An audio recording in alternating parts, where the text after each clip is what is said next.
In this video, we're going to be talking about cold emails and why they are a great tool for a lot of different scenarios. They also can be very dangerous and put you back months, years, and potentially decades behind your actual goals.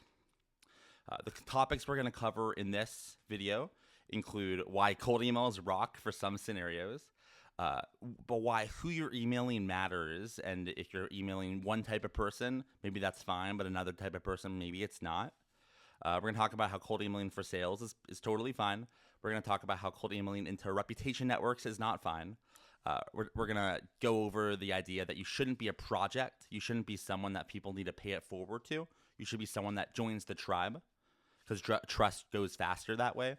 We're going to talk about my own story of getting backed by one of the greatest angels of all time, Jason Calacanis, but how I was a project, I think, to him, not necessarily in the tribe. And we'll talk about why at the end of all this video, you really should be focusing on warm intros when it comes to certain types of people. Not everyone, but certain types. If that sounds interesting to you, then let's get into the video. So I just want to say that I love cold emails. I probably sent 10,000, maybe even way more than that over my career. And they have led to tons of great outcomes for me. It's led to customers. It has led to investors. It's led to friends. It's led to enemies. All these things. It's always led to something. And for a long time in my early career in tech, I always thought that cold email was a tool that would be great to use for any scenario. If I'm trying to get to anyone and I don't already know them, cold email is the default. And as I've been a little more experienced in how I kind of thought about the social dynamics of the tech industry and other industries, I realized that this is really flawed thinking. And really, cold email is a tool to be used in only certain circumstances. So let's go into what's one circumstance where cold email is probably always going to be good. And this is with sales. When you're selling to a customer, send cold emails. I remember with my first company, Publoft, I sent like 300 emails to YC companies about getting our services, and we got 3 of them to pay, and that was what got everything started. And I don't think there was much negative downside to sending those cold emails to customers. Sure, does it impact our reputation a little bit? Sure, just a little. But the key here is that those customers are probably not talking to other potential customers about us. It's a silo. I send one email, they have an opinion about me, and it ends there. The challenge is when people cold email into reputation networks where the opinions get spread and opinions about me or the cold emailer get created without any interaction with that person because it's reputation based. And this is where I think cold emailing is super, super, super risky. And one scenario I think that this is relevant is in fundraising. So a lot of founders I see that are outsiders, most founders except, maybe all outsiders, all founders start out as outsiders. So to become an insider, they send a ton of cold emails and they think there's no downside. It's a numbers game. Let me just send 1,000 emails to 1,000 investors and someone's going to invest. And they think there's no downside. But the challenge to this is that there is a downside. Okay, the potential upside is that you get a check. Great, it could happen. But the downside is that you will be known among this network that is very tight, that talks to each other, as someone that doesn't have a network, someone that can't get the warm intro. And because you have to rely on cold emails, you will be dubbed in the kind of the corner, the persona of, oh, this founder may be cool, interesting, yada, yada, but they don't have a network. And that is not a place you want to be. You don't want to be there because that puts you into the category of a project to be worked on or someone that needs to get it paid. Someone needs to pay it forward to you so you can, go forward in your career. And you don't want to be someone that someone else wants to, help. You don't want to be someone that someone else wants to pay it forward for, because it makes them feel good. You want to be someone that joins a tribe, right? So what am I talking about here? What I'm talking about here is, if one of my best friends says, Matt, I just met this awesome founder. They're doing X, Y, or Z in this space, and I love their vibe. Can I introduce you? I will take that intro 10 out of 10 times. And then when that conversation starts with that person, I will treat them super well. I'll treat anyone well, but I'll already know there's a trust built in because they're friends with my friend. So we'll have a different type of conversation. We may vibe a little faster than we would have if they were a stranger. They're in the tribe automatically. Versus if someone reaches out to me completely cold and they say, Matt, just give me a shot.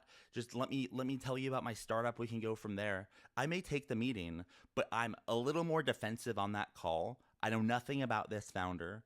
I have no context on them, and we got to start from literally zero. So I'm taking that meeting not because I'm actually interested in like having them join the tribe. Then I'm taking that meeting because it's like, yeah, maybe it'll be helpful to them. But because of that, things are going to move much slower in that relationship than if it's someone that is referred to me.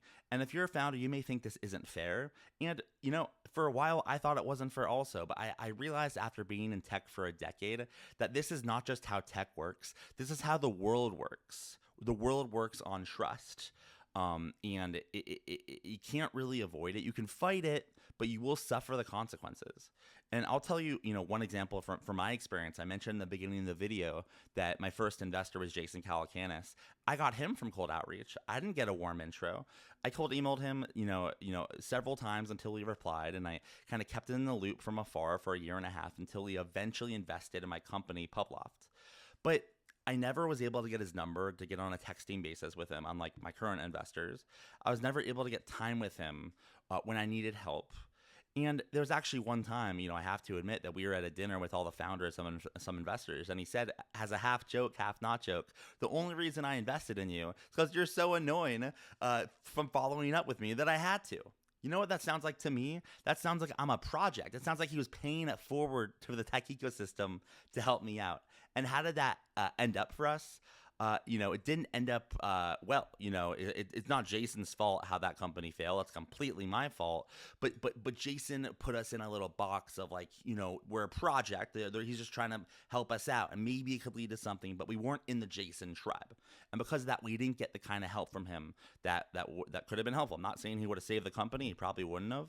But this is just a lesson on we got to him for a certain way, and we were in a box the whole time. So the whole point of all of this is, yes, cold emails are a great tool.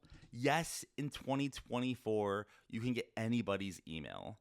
But no, I do not suggest sending cold emails to anyone you want to meet with, especially if it's a reputation network, especially if it's VCs or angel investors, especially if it's a large company where they all keep kind of tabs on who's maybe like applying. Sales, fine. I'm sure other categories, fine. But really think about, is the network that you're emailing into, are they going to talk about you? And if they do, I would refrain from sending the cold email, and I would figure out how to get a warm intro instead. And if you can't get a warm intro, at Seed Scout, we built a little bit of a middle ground, which is an intro request platform where you join, investors have joined because they want to hear from founders on Seed Scout, and you can send intro requests. Okay, if you're curious to learn more about, check out seedscout.com. And even if you don't, just please do not think that cold emails are the best way to go things, because some billionaire said they sent cold emails back in their day in 2010 or 2005. I would think about your reputation, and I'll be really thoughtful about it. If you have any questions, you want to ask me a question about this video, you can email me at matt@seedscout.com, because I'm not an investor. There's not social capital here. You can email me, I'll reply. I appreciate the emails as a creator on YouTube. But in general, I hope this video is helpful. If you want to, check out Seed Scout, and please be thoughtful with your outreach, because they are always downsides to the upsides. Thanks for watching.